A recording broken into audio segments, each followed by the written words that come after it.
जी हाँ, दूसरा स्टॉक लेके आइए LIC हाउसिंग फाइनेंस। जून से लेकर अब तक की इस रिकवरी में किसी हाउसिंग फाइनेंस कंपनी HFC ने सबसे स्ट्रांग मूव दिया है तो वो है ये। हमने इसको नीचे भी पकड़ा था लेकिन डिसाइसिवली पकड़ा था 405 पे, 432.80 हो गया। राजेश सतपुते जी 432.80 और वो जो नवंबर 2021 का एक सप्लाई जोन है उसको पार करने की तैयारी करता हुआ, जिसके बाद मेरे ख्याल से 460 तक कोई सप्लाई जोन नहीं है। OI एडिशंस अच्छे हुए हैं, पुट राइटर्स विजिबल हैं, कॉल्स में सब्सटेंशियल राइटिंग नहीं है। आपका व्यू LIC हाउसिंग फाइनेंस पे?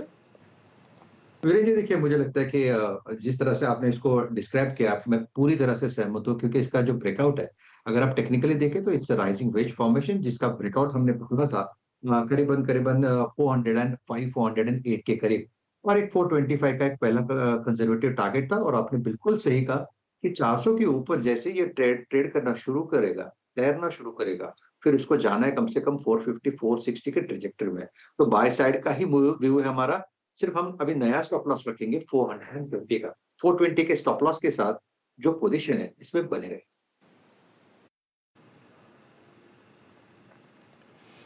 LIC हाउसिंग फाइनेंस और लास्ट एक स्टॉक ले लेते हैं और वो है भारती एयरटेल।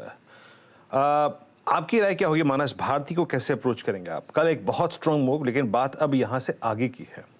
जहां पे जाके ये कल क्लोज हुआ और मानस आप वॉल्यूम्स देखिए दो सेशंस के, मतलब एक तो थे देखिए कल के वॉल्यूम्स के साथ साथ जिस ट्रेजेक्ट्री को इसने छुआ, 12 अक्टूबर 2021 से लेकर अब तक के 3 हाईज को बाइसेक्ट करने की तैयारी कर रहा है, जिसको बाइसेक्ट करते ही साथ ही शायद ऑल टाइम हाई ट्रेजेक्ट्री में चला जाए।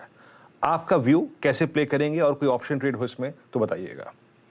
देखिए, बहुत पॉजिटिव पैटर्न बन रहे हैं। कंसोलिडेशन देखने को मिल रहा था काफी समय से, अमेरिका से नवंबर 2021 से, और अब स्टॉक तैयार है इस बड़े कंसोलिडेशन जोन को ब्रेक करने के लिए। ऊपर की तरफ 780 के ऊपर निकलेगा तो मेरा समझना है कि कम से कम 100 सवा 100 पॉइंट की तेजी आपको भारतीय एयरटेल में देखने को मिल सकती है। तो बिल्कुल खरीदारी करने के मौके अभी भी लगते हैं, और 780 के कॉल ऑप्शन पे ही खरीदारी करने का मौका है। 10 रुपए के आसपास 780 का कॉल ऑप्शन ट्रेड हो रहा है, वहां पर खरीदारी कर सकते हैं। नीचे की तरफ आपको स्टॉप लॉस 6 रुपए के आसपास का लगाना है, लेकिन यहाँ पर प्राइस टारगेट मेरे हिसाब से तो 18 से 20 रुपए की रेंज में कहीं पर भी हो सकते